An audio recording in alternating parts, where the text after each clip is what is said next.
Okay, folks, on behalf of Project AIDS International, I'd like to thank you for coming to this press conference. Dr. Wilner, MD, PhD, will be giving an explanation in just a moment on what we're doing here and what he will be doing with our volunteer, who is Kim Freyes, who is an HIV positive individual. Today, Dr. Wilner will be infecting himself. He will first explain what he will be doing, as well as why he will be doing. Directly after his inoculation, Dr. Wilner will be explaining any questions that you have. There will be a question and answer period. And I would like to take this opportunity to welcome Dr. Wilner.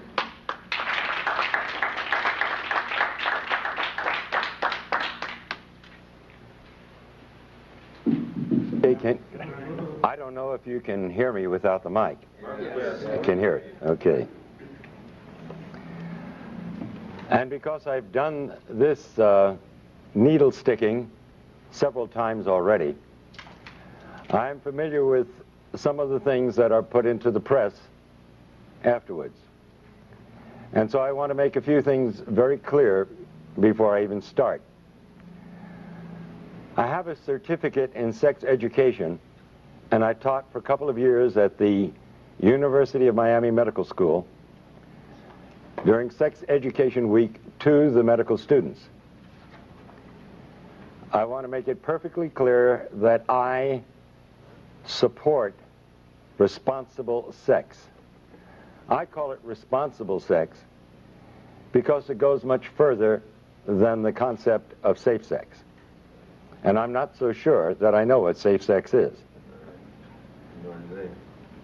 During this period of time in which especially young people of this country have been threatened with AIDS, a death-dealing disease supposedly, as a consequence of irresponsible sexual behavior, the incidence of venereal disease has climbed, and the incidence of births without benefit of marriage has also climbed, but not AIDS. Really very interesting. So this apparently does not have an effect on the sexual behavior of our young people. And I never for once thought that ever would. It never has throughout history. There's only one thing that will affect sexual behavior, and that's understanding what the responsibilities of sex are. That number one, you're dealing with the feelings and emotions and the lives of another human being when you enter into a sexual contract. Number two, you can contract 6 venereal diseases. And number three, an unwanted pregnancy can occur amongst heterosexuals, at least. These are very serious and very important considerations. And the lack of consideration and responsibility in this area creates a cost in human suffering that's incalculable, and a cost in monies that is incredible. So don't anyone out there say that I am for irresponsible sex. But I am against lying to our young people. I am against causing death and destruction through that lie. I am against telling a lie to the young people so that they continue in other behaviors which are truly causing AIDS. Now, you've got to ask yourself the reason that I'm here today. And it's been suggested that I'm here to sell a book called Deadly Deception. There's only 2 ways that you can get the truth to people. By your own words out of your own mouth, and by putting them on paper. And that's the reason for the book. We're talking about probably the most horrible scandal and scam ever perpetrated, not only in the name of science, but in humanity and in all history. Today is December 7th, and I was 12 years old when the attack on Pearl Harbor came. and I remember World War II very well. And it's a very significant day today because I see an incredible parallel between what is going on in the so-called AIDS epidemic and what happened in the years preceding and resulting in World War II. The great lie of Hitler. It's amazing. I think he would envy the job being done by members of the National Institutes of Health and even the media, especially in this country. I charge the media with part of the responsibility, and a very significant one, in a current Holocaust that can end up being worse than the one that occurred during World War II.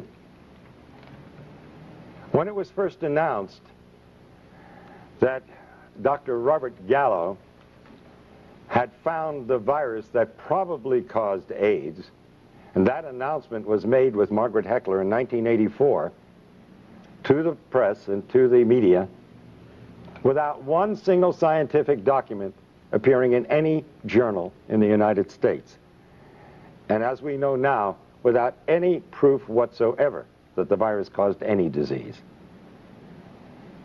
The media picked up on it for the sake of a story. And soon the virus that probably caused AIDS was now the virus that caused AIDS.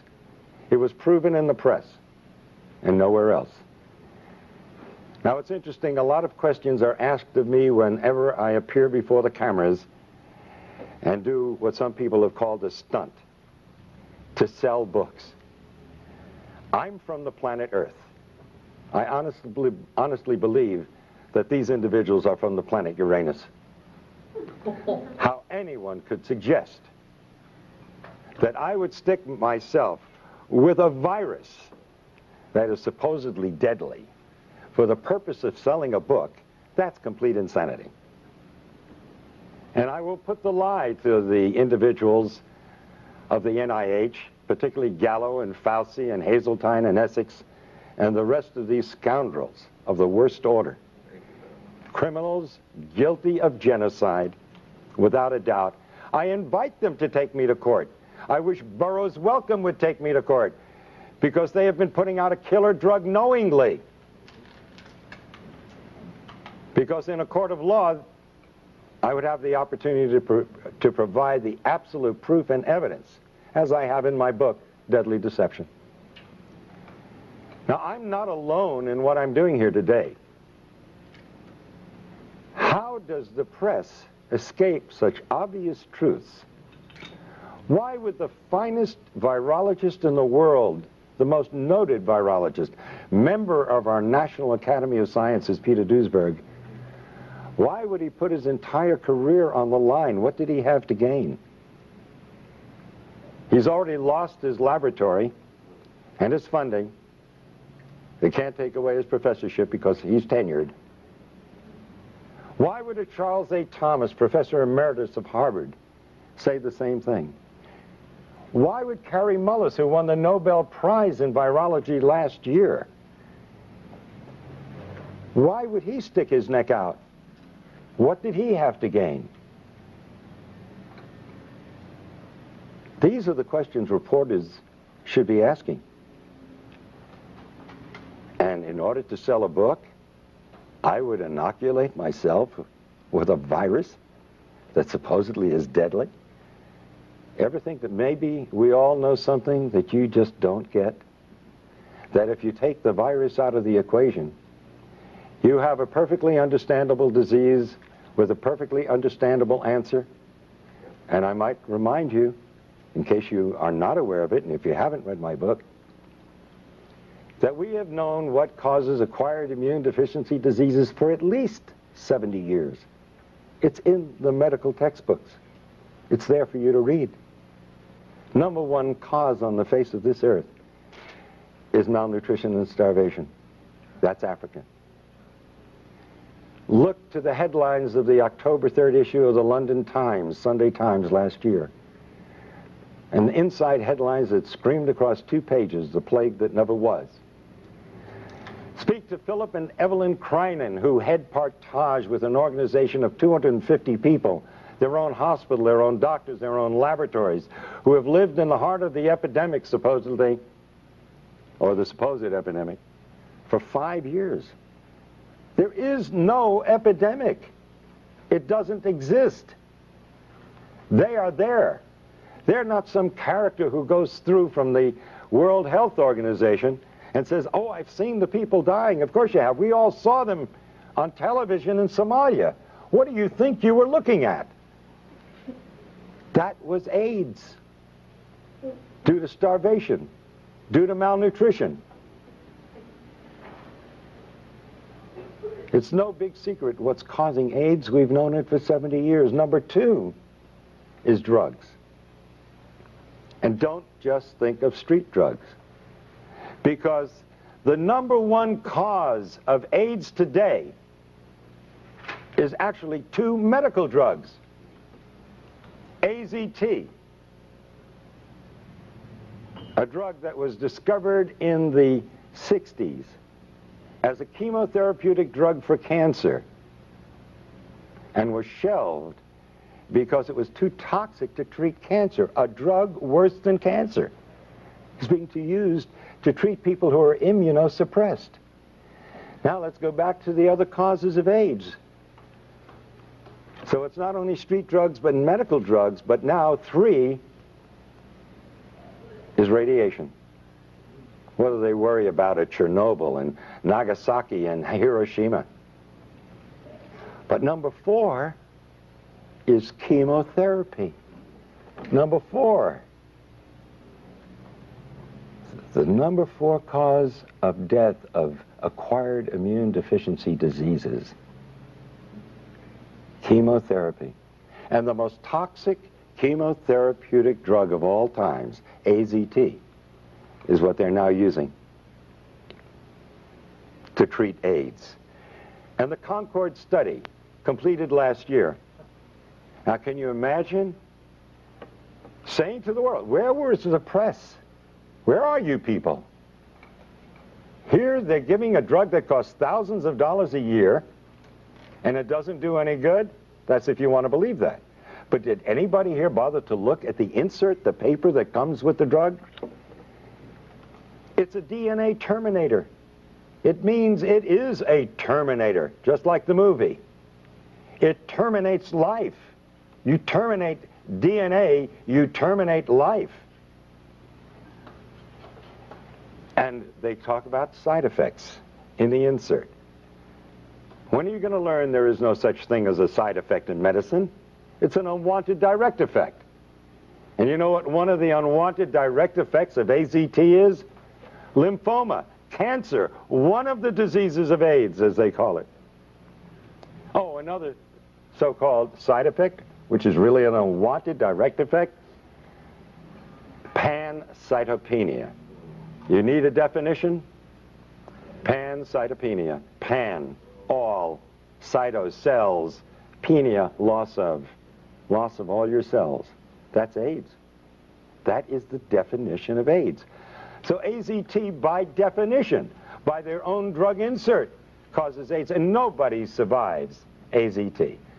That will eventually lead to your death. And they've cut the dosage way down because it was killing them too fast. It's like giving somebody a large dose of strychnine and they die within 5 minutes. And so the next person, you give them a few drops of it and they last 4 or 5 days, and you say, strychnine's a wonderful drug. This person lasts 5 times longer. This is the kind of thing that they present to the world.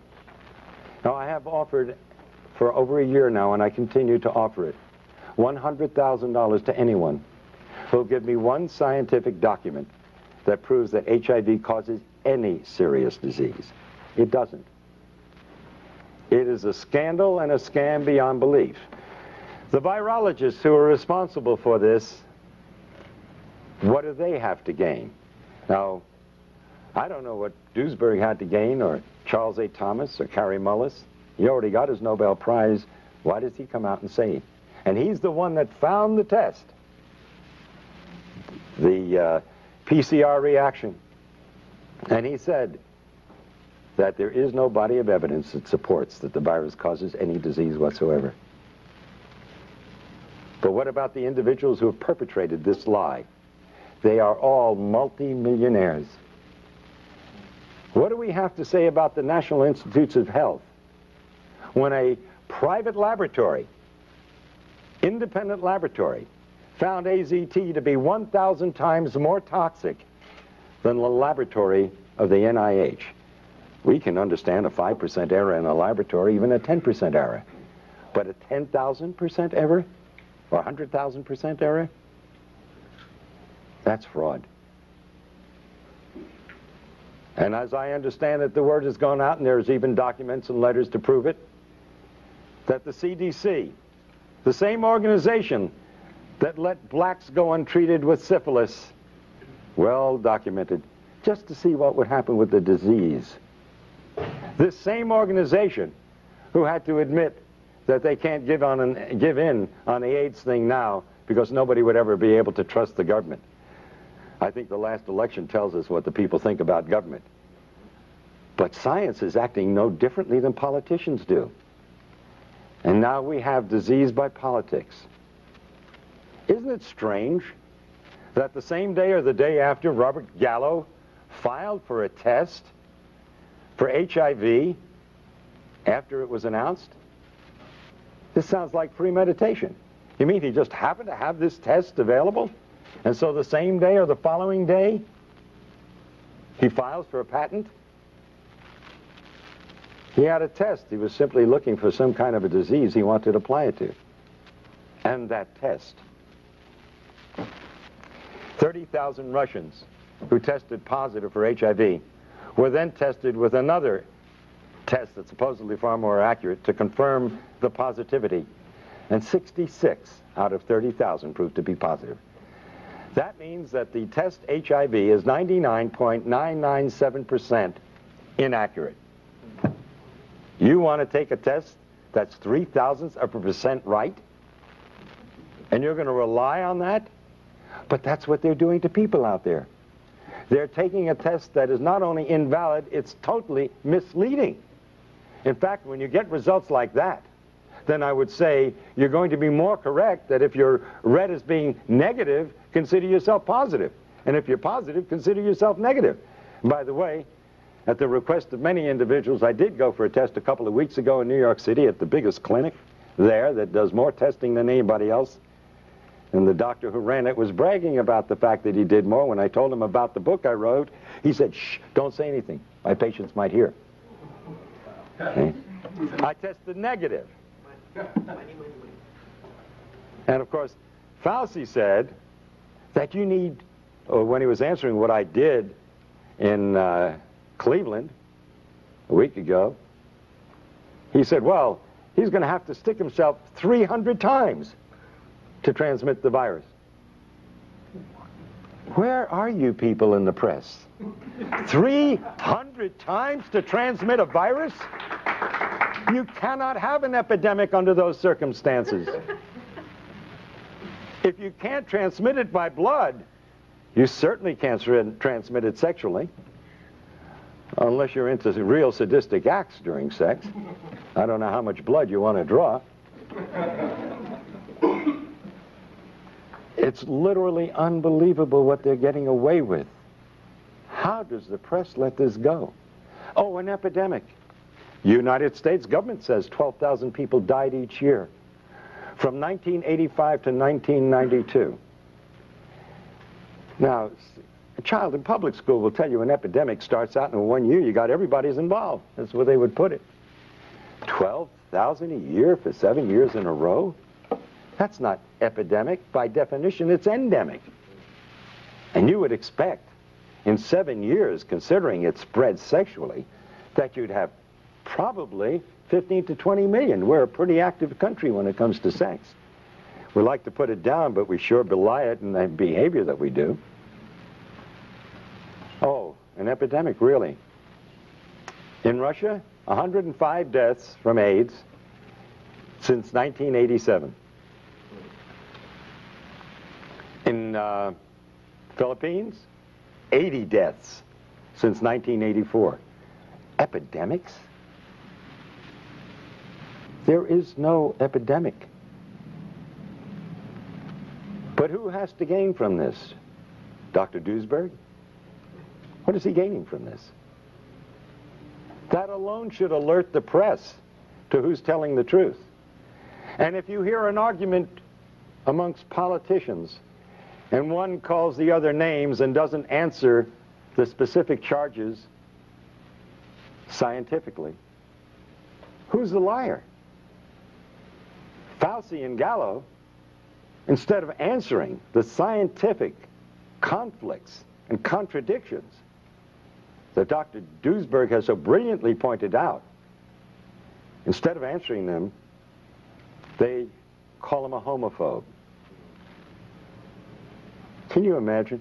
I've been called a homophobe too. I wonder, I come here with a message of hope to not only the gays, but to the blacks and the Hispanics and all the other outcasts of society, which strangely enough are the only groups that have been connected with the so-called AIDS. Because you see, if you belong to one of those groups, you've got AIDS. But if you don't belong to one of those groups, you get the respectable diagnosis of you have tuberculosis, you have lymphoma, you have leukemia, you have Kaposi sarcoma, pneumocystis pneumonia, 30 plus diseases. Where is the press? How do they buy a story that a virus knows what country it's in? 3 symptoms in Africa, but 30 diseases in the United States and Europe. How do they buy the story that a virus has prejudices? It prefers men over women 9 to 1 in the United States and Europe, but men and women equally in Africa. It knows whether you're gay or straight, married or single, black or white. It should be hired by the immigration department because it does one heck of a job. This is what they've been feeding to the public, and this is what you and the press have published. It's funny, every time that I've stuck myself with a needle, I get calls from major television shows by excited young people who want to tell the truth. And then I get a call 3 days later telling me that it's been nixed at a higher level. That's no surprise. After all, who am I fighting? 2 drug industries. One supposedly legitimate and the other illegitimate. And they do an awful lot of advertising, the supposed legitimate ones. All those things out there that they sell for your colds and everything else, that's the pharmaceutical industry. And they also put out prescription drugs, most of them. And they pull the purse strings. And so we have a better propaganda machine in the United States than Hitler had in his time. You see, Hitler pulled off a lie, and he was condemned for it by most of the world, although believed by 3 major groups of the Axis powers. The liars and killers like Fauci and Gallo and Hazeltine and Essex and Flossie von Stahl and the Margaret Fischels, these people are getting by with the lie and getting paid immense sums of money for it and praise from the rest of the world while they murder. The study at the University of Miami was completely fraudulent. You see, I believed that the virus caused AIDS from 1984 to 88, and I treated AIDS patients. One of the few doctors willing to. Doctors were scared for their lives to even treat the patient. By the way, sticking my finger, nothing new. I did it lots of times in treating my AIDS patients. And in fact, it's amazing that in spite of the fact that we are at such great exposure to this deadly disease, the incidence of the disease amongst medical personnel of all types is less than the general population. This is a first in the history of science. Think about that. How is it possible? Maybe the virus has nothing to do with it. Not only maybe, the virus has nothing to do with it. In 1988, I was invited to a dinner where Burroughs Wellcome was going to push AZT as a drug for treating AIDS. And we were told we could ask questions during the dinner because Margaret Fischel was going to be speaking. And when she mentioned that the drug AZT had 56 side effects, I raised my hand. And I said, Dr. Fischel, how do you do a double-blind study on a drug with 56 side effects? You've got to know if you're on the drug. And she said to me and the rest of the doctors sitting there, well, the placebo had 31.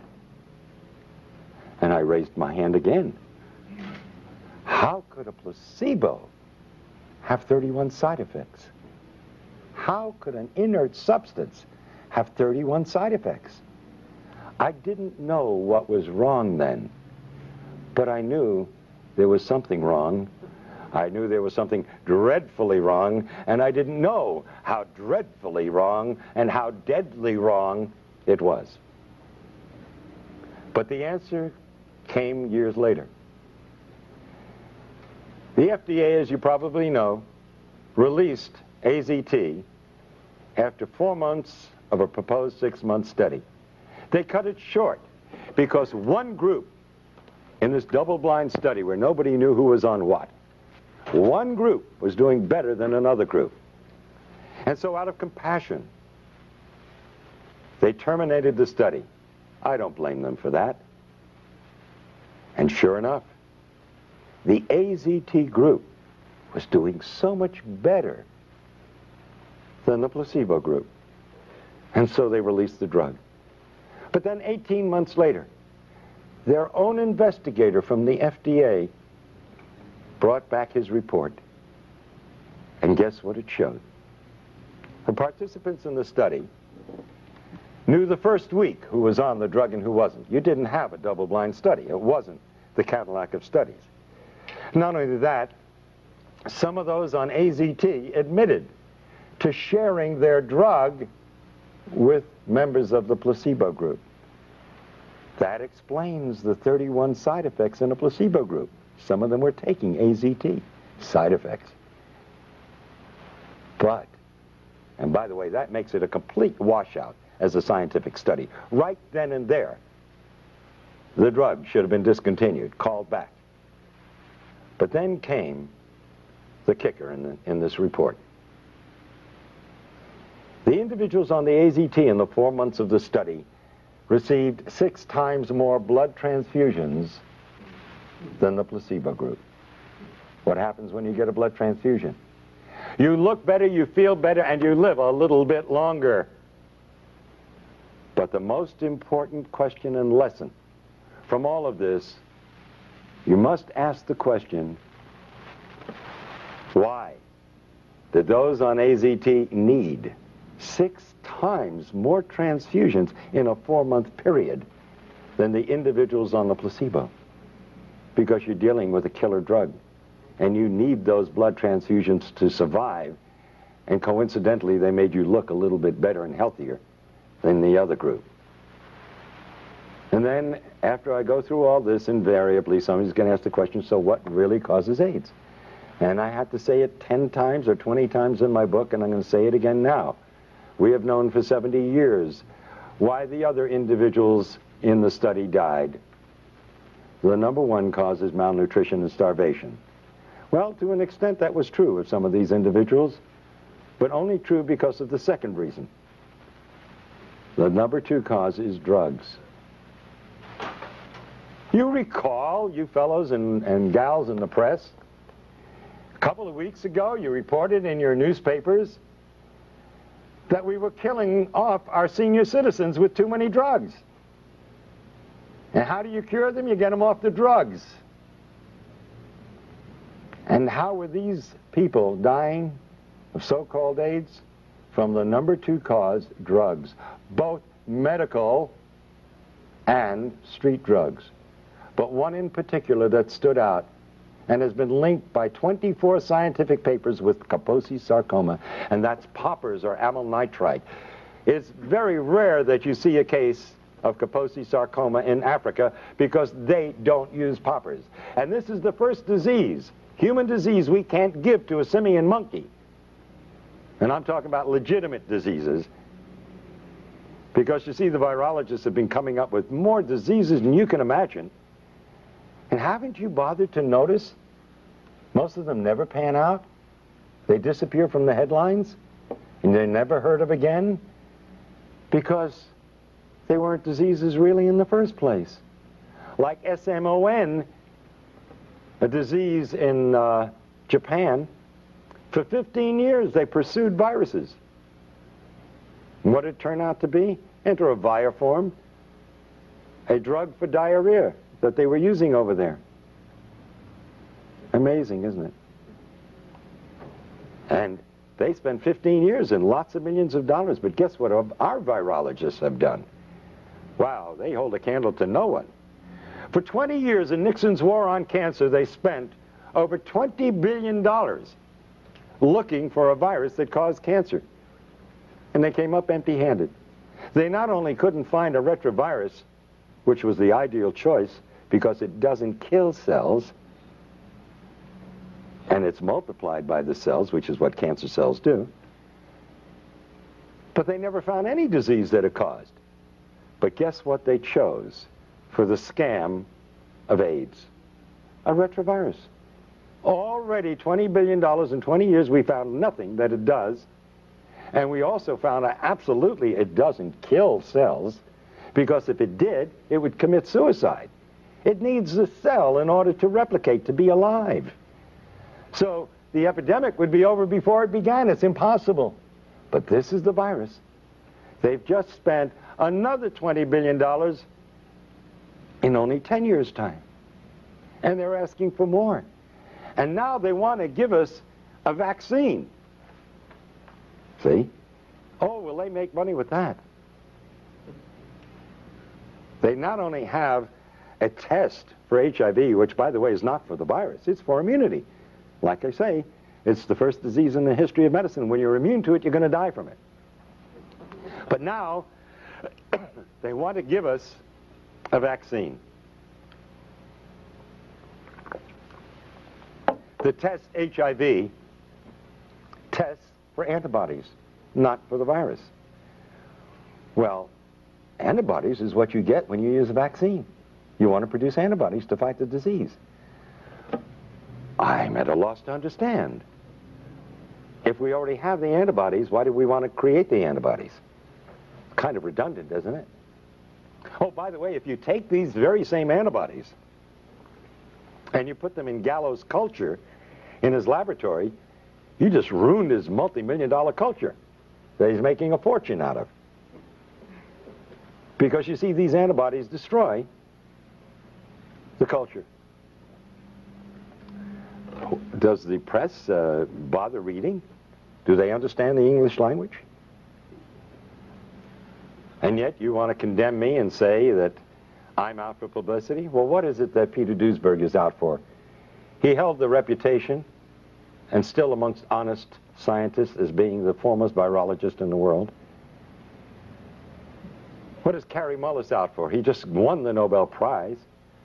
Why does he want to put at risk that incredibly marvelous reputation of being a Nobel Prize winner? Why would he put that at risk? Unless maybe there's still some honest scientists around. Now, what about the rest of them out there? You know, I often ask myself the question, if my children were still in school, and I had house payments to make, and I had to put them through school, etc., would I be doing what I'm doing today? I don't think I've ever answered the question because I'm kind of afraid of what I might answer if I was going to answer honestly. And he who is without sin shouldn't be casting any stones. So I won't cast the stones at the thousands and thousands and thousands of virologists out there who are going along with this scam. Because you see, they would be out of jobs if they dared criticize Margaret Heckler or the heads of the NIH. They'd be out of jobs, and they'd have families that they have to support, and futures that would be down the drain. You don't cross the establishment. And so the lie is being perpetuated by the silence.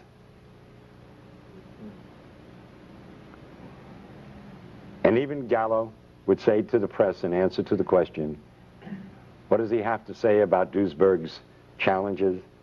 And he says, well, if we're wrong, why do so many people believe us?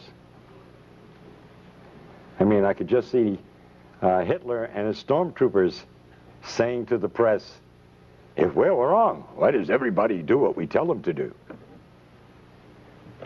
Because they're running the show, and you're looking at not just a simple lie of science. In the back of my book, I have the picture of Pedro Tocino of Spain, father of 2 young girls, a hemophiliac. Nothing wrong with the man. But because he received so-called tainted blood, they had him on AZT. I stuck myself to get that man off AZT. I said, if I stick myself with your blood, will it convince you there's nothing to worry about?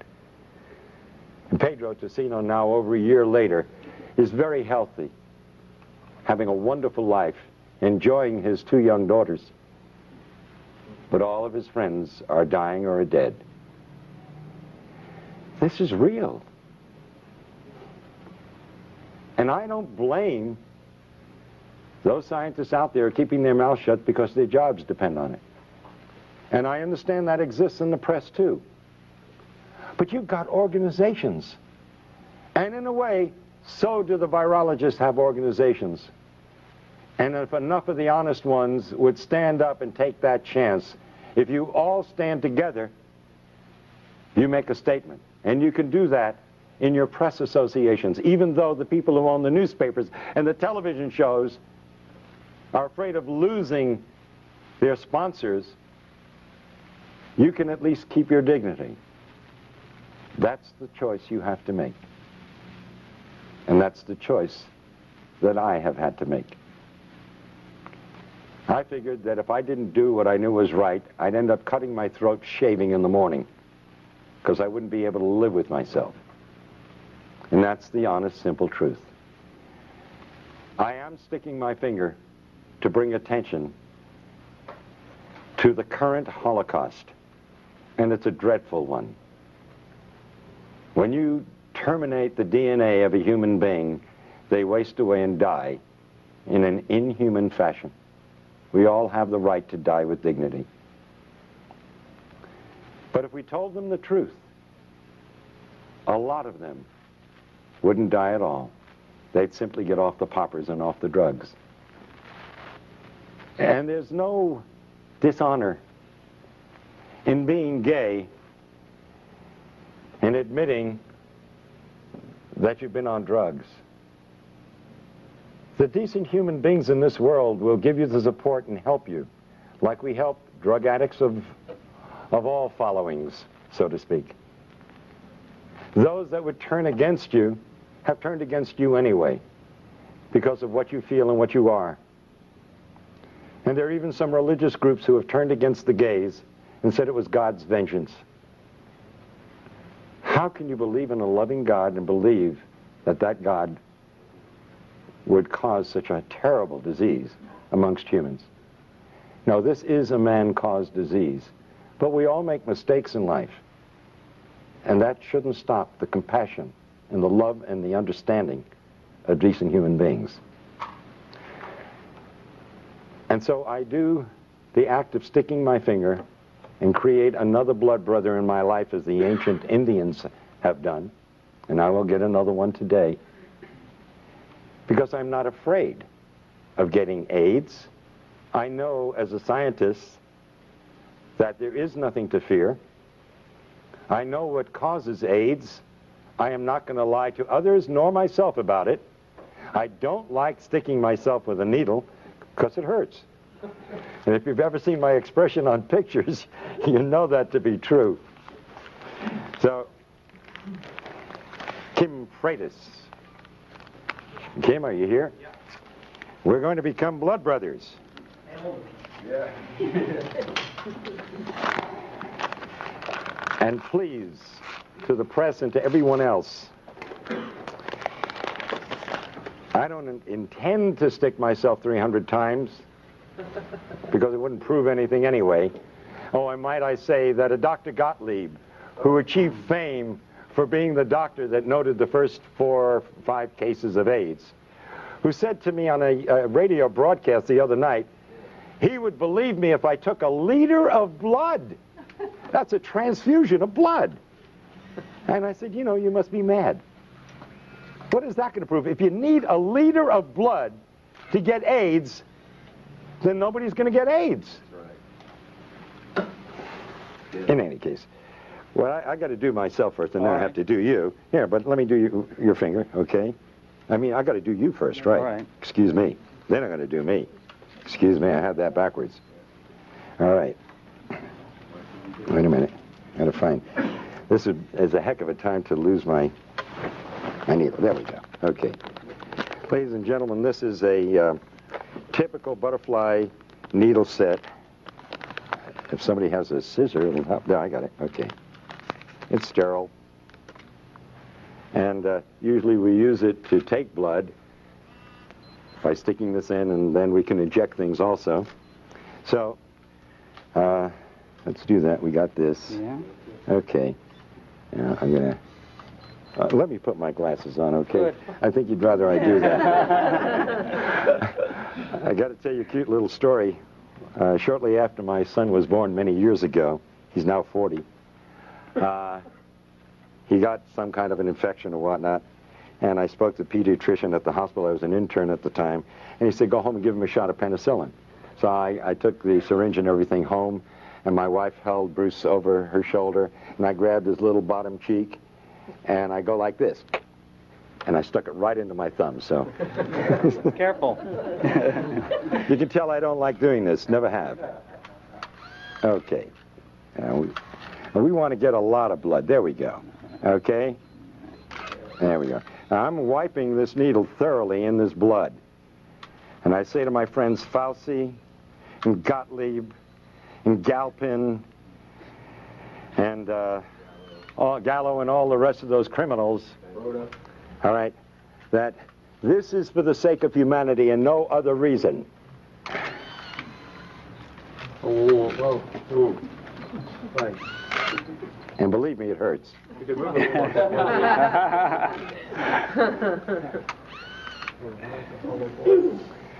And this is in the hope that it'll save the lives of millions of individuals who will die because of the greatest lie ever told. Thank you. Get Thank off you. the drugs. Thank you. Get off drugs is right. Get off drugs. Now, I will be happy to take questions from the press or from anyone for that matter to clarify in your minds if there's any doubt whatsoever. Yes. You said, I have several questions actually. You said that you were tested in New York by a leading physician there. Can you say where that was and by whom? Yes, it was in the Greenwich Village area. In fact, Karen, I think you have the issue of the native. That ad should be in the back of the native. If you'll get it, we'll give you the name and the address of the clinic, because it's widely advertised. And that's where I went, where everybody else is going. And he's recognized by the state of New York, and the forms he uses, which I filled out, are from the state of New York. And by the way, I do have a copy of the document which states that he gives you the answer to the test in 15 minutes. So it's quite a racket. And by the way, it's very interesting because that you asked the question, because you see, I was in a quandary as to what possible purpose could this serve. If you have a test that's 99.997% inaccurate, what are you proving? You would treat somebody with a deadly drug on the basis of a test that's totally worthless. And by the way, let me point out that a research group in Australia in the past year have stated that not only is the test completely inaccurate, it's totally nonspecific. Yeah. That you could be positive if you had the measles, if you had the flu, if you had a flu shot from your doctor, or if you had any one of 100 diseases. Let's look at the scenario. This is serious business. Yeah. Somebody gets the flu. or gets a flu shot this year. And they got it. But so what you're finally suggesting is that the man that this prominent physician in Greenwich Village, he in fact said, don't tell anybody about this because I'm making money off of these tests. Are you finally saying to people, don't get tested? I am saying absolutely do not get tested. Would you advise anybody to take a test that's 99.997% wrong? And you're saying that... That's insanity. And by the way, when I said to this physician, when he asked me why I was there, and I told him I was a doctor, I said, because I'm in a heavy risk group. He said, aren't we all? And laughed about it. Because everybody knows that the medical profession sticks itself all the times, and the only individuals who are going to die of AIDS who are part of the medical profession in any way, shape, or form are those who are taking AZT or other drugs. Go ahead. You said that AIDS is not an epidemic, it's an endemic circumstance caused by a variety of factors, including malnutrition and drug use. How then can you explain the years of potential life loss in the 250,000 plus people who have died of AIDS, according to CDC definition, where drug use has been going on for centuries, and suddenly we're losing people in their 20s and 30s because I'm not sure what you're... Okay, that's an excellent question, really, and you're using your head. That's the kind of question you should have been asked of Gallo at the very beginning. And by the way, you said 20s and 30s, our healthiest people. Isn't it strange? You got a disease, the first disease in the history of mankind, that affects our healthiest? But what happened in the 60s? The drug culture began. What happened in the 70s? It heated up. At the end of the 70s, the gays came out of the closet and became an identifiable group. Now, I'll ask you, in the sense of redundant question, but yeah, I think it'll get the point across. I'm going to name 5 of 30 diseases. Tuberculosis, a new disease. Lymphoma, oh, that's a new disease too.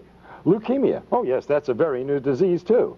Pneumocystis pneumonia, another new disease but lesser known. And Kaposi sarcoma, another new disease? No. These diseases and the other 25 have always been around. It's real easy, it's real simple to create an epidemic. You simply take a bunch of diseases and put them under one heading and then claim that one virus is responsible for it. Well, that's nonsense. First of all, let me offer the proof. The reason it appeared, which I think is the essence of your question, as though it were some new epidemic coming on, is because it appeared in a select population, the gay population. But it only is appearing in gays who are on drugs. Only. And especially, and substance abuse, right. And remember, by the way, too, that alcohol is a drug. And remember, these individuals, many of them, extremely promiscuous, would get one venereal disease after another, and they'd be taking antibiotics for these diseases all year long.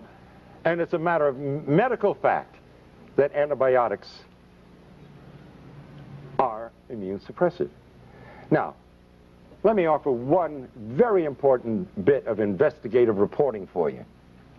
It was reported in the newspapers a couple of years ago that this HIV was found in blood that had been preserved in laboratories in the 1940s. They went back and looked at some of these samples. They found HIV, which, by the way, has been around certainly for thousands of years. But let's just use that one example. If we had HIV in the population in the 1940s, and we had homosexuals in the 1940s, and by the way, according to Kinsey, 10 to 15% of the heterosexual population preferred anal intercourse, where in the world was your epidemic? It wasn't suitable for a scoundrel like Robert Gallo in the 1940s. He wasn't old enough, or maybe he was born just about that time, for somebody to come along and to pull off a scam of this magnitude. And now they're caught up in a maelstrom. Now if the truth gets out, yes, it will deal a blow to the credibility of the NIH and the CDC and the FDA, and the AMA, and my God, it is sorely needed. Yeah. That blow is necessary to clean up the act. But then wouldn't habitual lifetime drug users all eventually come down with a syndrome that could be attributable to AIDS? Absolutely. In fact, these people, that is true. No, on the contrary. Remember, it's dose related. So it depends upon how many drugs you're using and how much of them over how long a period of time. Now, if you overdose, you never get to that point. Yes? Couldn't the combination of lifestyle practices, of microbial, the best place for microbes are dark, wet places. Aren't bathhouses an excellent place to increase the exponential representation of microbes from around the world? If men who have had sex with 1,000 other men through the year have contact with those same men who are themselves are very similar, do you think that that adds an incredible amount of immune suppression that is not suffered by the rest of the population who does drugs or those other things? Do you think that that has... Well, I don't know. You see, the Romans and the Greeks had bathhouses, and there's no evidence that pardon me? Not with ecstasy, MDA, poppers, and all the things that were going on. I agree that MDA and all the rest of these drugs are causing immune suppression. Now, I don't believe that sex itself causes immune suppression, but I do believe that recurring venereal disease will cause immune suppression. But the simple fact is that the virus has nothing to do with it, and that's the important thing. That I am certainly for people having a healthy lifestyle, absolutely. But let's not get into the idea that this is, again, a contagious disease. You cannot give AIDS to anyone, and you cannot get AIDS from anyone. Yes, Michael Elner.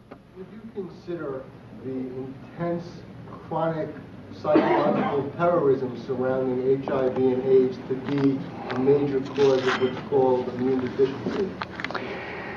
22 years ago, I urinated pure blood without pain. I knew immediately what the diagnosis was. It was bladder cancer. I cannot fully describe what I felt at that moment. It is unbelievable. It's like taking a crash dive into the depths of anonymity, total isolation, fear, and panic. And all the faith in God, or whatever faith you may have, cannot handle that at that moment. When you start to get your wits together, and if you use your intelligence and then your faith, yes, spirit and mind are wonderful things. What you're saying is true. It's a sentence of death for most people. And immediately, their body metabolism goes into negative phases. Everything becomes destructive. This is modern medical voodoo. If a doctor tells you you are going to die, I'm willing to bet you're going to die. I'll be the first one to put money on the line and say, the chances are you're going to beat the statistics. You will die because you've been told so. This is American voodoo.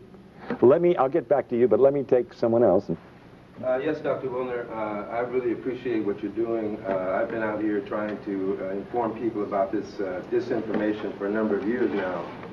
Robert Gallo, who is a proven medical fraud and a multimillionaire marketing a test, the AMA itself, in its own medical journals in the 80s, have said that these tests are bad science.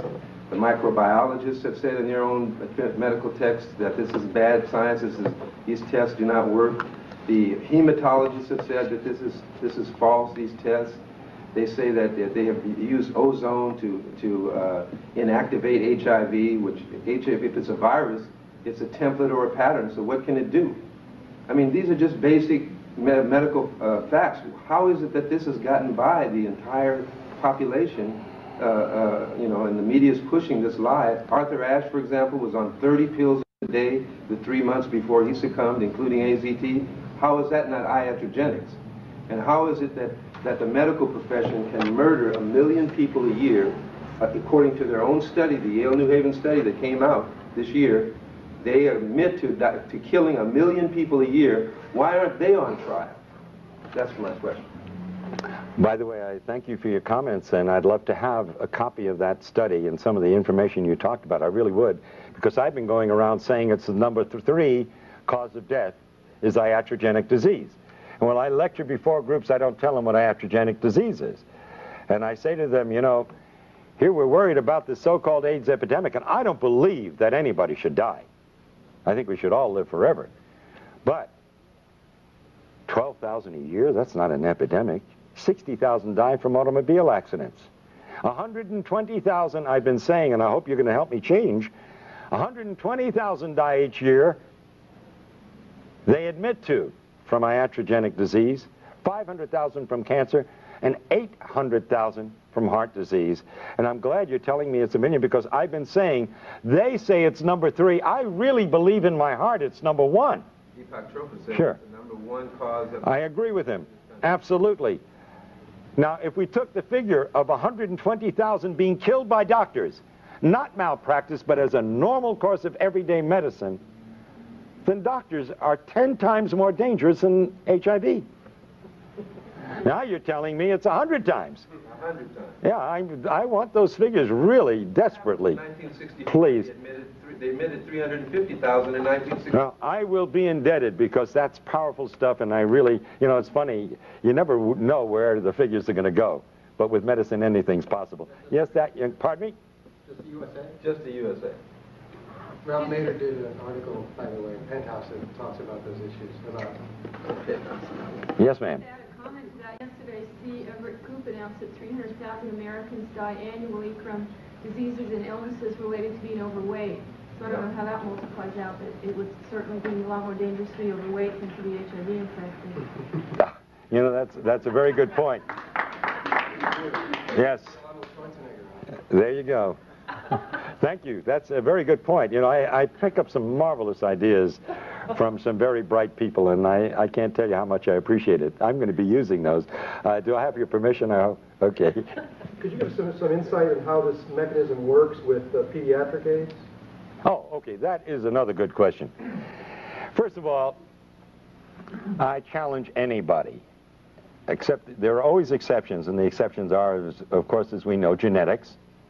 And children sometimes born under circumstances where we don't have all the facts, but I would say 99% or better of the individuals born with AIDS, if they actually have AIDS, the mother was a crack mother, was on drugs, no question about it, or had obvious incredible immune suppression for what other medical reasons, as they say. I'm thinking of particular is Elizabeth Glazer, and her child got it from her.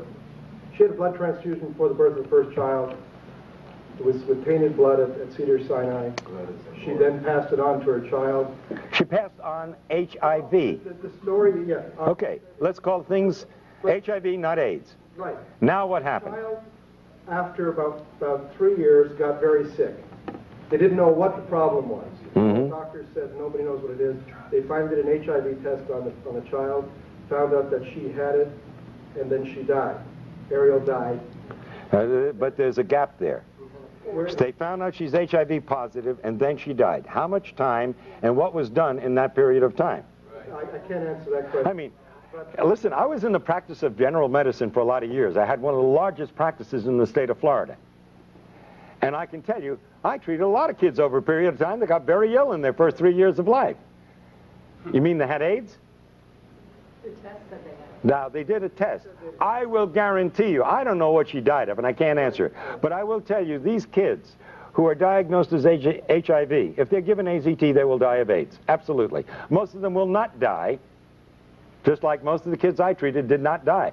But I had an occasional child that ended up with a meningitis and died. By the way, our current Miss America, who's deaf and dumb, got DPT. That's what made her deaf and dumb. What is SIDS? Yes, sudden infant death syndrome. Can Yes, now we'll go back to you. Go ahead. how do you explain then the T-cell decline in those who have not taken AZT and are not psychologically at effect, don't believe it to be a... Wonderful question. Really great. Now let me tell you a little bit about medicine. See, I was always confused by this T-cell thing. Because T-cells are nothing more than lymphocytes and leukocytes. They're our body's way of fighting infection. Now, when somebody came into my office with a bellyache, I would do a white count, which includes the T cells. Now, if the white count was like 5, 6, 7,000, didn't think anything of it. There's a bellyache, some bad food, maybe of a viral infection, you know, the great dumping ground viruses. They even had me thinking that way. But if it was 20,000, I alerted a surgeon. You see, the body creates the T cells when it needs it. If you don't need it, you don't got it. Why would you walk around with a lot of T cells when you've got nothing to fight? And I can tell you one thing we have always known. There is no correlation between severity of disease in AIDS, so to speak, and the T cell count. It doesn't match up, and I'll tell you why. You look a little bit confused when I said the fact that you will not have a high white count unless you have a severe infection. However, which means that if you don't have a high white count, it's not bad. If there's nothing else wrong with you, then I'd say, well, that's normal. Why do you want a high white count? If you got a bad cold, you'd get an elevation in your white count. Now, we know for a fact, it's well documented, that you have individuals who have died with AIDS with elevated T cells. And we have individuals who've been healthy. And when I tell you healthy, I feel sick by comparison at looking at some of these individuals. And they test out incredibly well. The best, healthiest specimens I've seen, the kind that most women say, oh my God, why is he gay? You see? Because he's so good looking and so handsome and so strong and so healthy, you see? They have no white, they have no T cells. So T cells, you don't count T cells as a barometer of how one is... No, because yes, you can use it to some degree as a barometer, depending upon the situation, but basically, no, you can't, and I'll tell you why. You know that you can change the T cell count if you worry somebody? Completely established. I worry about these individuals who go in and get these T cell counts one after another, because their whole life is focused on these T cell counts. And when it goes down a little bit, instead of being reassured, which is the way I would interpret it, they get panicky. Now they're really doing damage. And at some point, if they're on drugs, and sometimes even if they're not on anything, but because they've been told they're going to die, like the witch doctors of Africa and elsewhere, these individuals will die because they literally worry themselves to death. It's a crime beyond belief. They're the rare ones, I admit. But the fact is, T cell counts absolutely have no correlation with severity of disease. They can be low because you have wiped out your immune system, and they can be low because you don't need them. That's the important thing to understand. It is not a barometer for anything. And they lie, they lie, they lie, and then they lie some more. Is this a real case scenario? I go in, I get tested, I am told I'm HIV positive. My T cell count could, I've heard from cancer research, be cut in half. In other words, 50% of your T cells go on strike, the other 50 keep working. I got news for you. The other scenario can happen too. It can go wild, go way up. Yeah, but if it goes down because I'm told I'm going to die, isn't that enough to get me on AZT? Oh, sure. Absolutely. And once First of all, let me tell you something. The CDC that let syphilitics untreated when they had drugs that could have treated, just to observe, this same CDC has already admitted that between 40 and 60% of the cases listed at AIDS were never even tested for HIV. And not that it makes any difference, because the test is meaningless. So could this scenario also happen? I take AZT, because it is a foreign invader, my T cells will go up. Yes, they initially do. And that's exactly what happens. When you challenge the immune system, which AZT does, you get an initial rise. But then the AZT begins to do its dirty work and suppresses your entire reproduction of your T cells, and eventually it goes through the floor. Absolutely. That is the scenario. Yes, we're going to try to finish one or two more of your questions. You say that HIV is somewhere in this. You say that HIV itself is a harmless tissue. It's an innocuous retrovirus. Are you then saying that as you said earlier about you don't know what safe sex is, that if I go back and report to my gay and lesbian readers, young gay men in particular, and there has been a rise in incidence among young gay men of HIV, again, with the tests that you don't believe in. Right. But, Well, it means nothing. Until you give me one single document that proves HIV causes anything, it's meaningless. okay, but what I need to, here's what I need Yes. to know. Mm-hmm. Is HIV sexually transmitted? Shall I go and report to these young gay men that they need not worry about practicing safe? HIV, this harmless virus, can be sexually transmitted with incredible difficulty to the point where it becomes meaningless. All right? That hasn't been proven either. Right, and that hasn't been definitely proven. By the way, in one of the studies which they were presenting of 25 males where the semen was examined, who were HIV positive, they were able to demonstrate only in 2 out of 25 the virus, and they only found 1 in 1,000,000 cells. That is not disease. There's no way in the world, and especially with a virus, a retrovirus that supposedly is killing off the cells it needs in order to replicate, even if you transmitted 1 virus, and it did kill off, and it was this terrible disease you say it is, there's no way it could cause disease. It's impossible.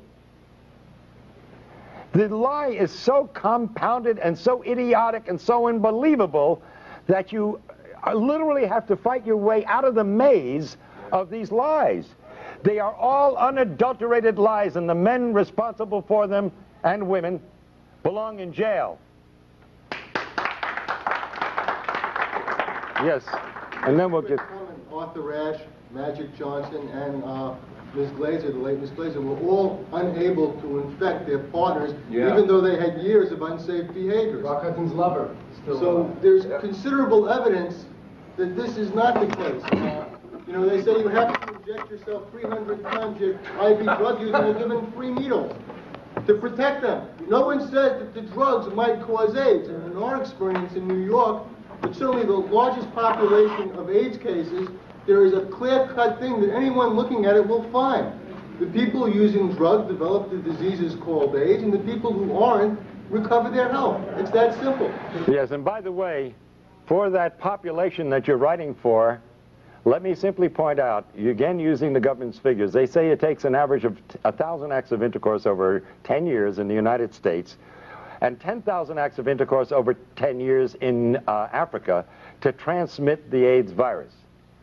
That's twice a week in the United States for 10 years on an average to transmit the virus. In Africa, that's 20 times a week on an average. And if you know what the bell curve is, there's got to be some individual out in Africa that's doing it 200 times a week. I want to meet that individual. And now let me give you a set of figures which you must produce for your readers, please. The World Health Organization says that the annual conversion rate in the United States for HIV is 1 to 1.5% a year. Now, according to the figures given us by the CDC, there are constantly, for 10 years now, 1 million HIV positives in the United States. Now, that defies all definitions of an epidemic. How does it stay steady at 1 million if this is an epidemic that's going to kill everybody? And by the way, their predictions from 10 years ago were 91% wrong as far as deaths were concerned. Think of that. Now, hold on. 1 to 1.5% per year would average out to 67.5 years for everybody who's HIV positive in the United States today to become full-blown AIDS. That's the annual conversion rate, published not by me, by the World Health Organization. But in Haiti, it's 1/10 that. So if you're HIV positive, I would advise all your readers to go to Haiti. They got a 10 times better chance of survival if they go to Haiti.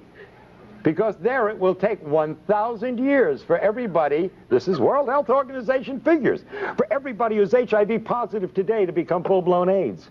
But hold your hats, hold the presses, young lady. Tell your readers this, and I quote the World Health Organization. Maybe I should put my hand like this while I say it. But they say that in Zaire, you have 100 to 150 times better chance of survival if you're in Zaire than if you live in the United States. In other words, there, it will take 25,000 years for everybody who's HIV positive today to become full-blown AIDS. Now, I think you ought to urge your readers, all those with compassion and with heart, to take the first plane to Zaire and to stop anyone on the street and ask them, are you HIV positive? And if they answer in the affirmative, I think you owe it to them as a conscientious human being to say, sir or madam, are you aware that in the next 25,000 years, you're liable to die of AIDS?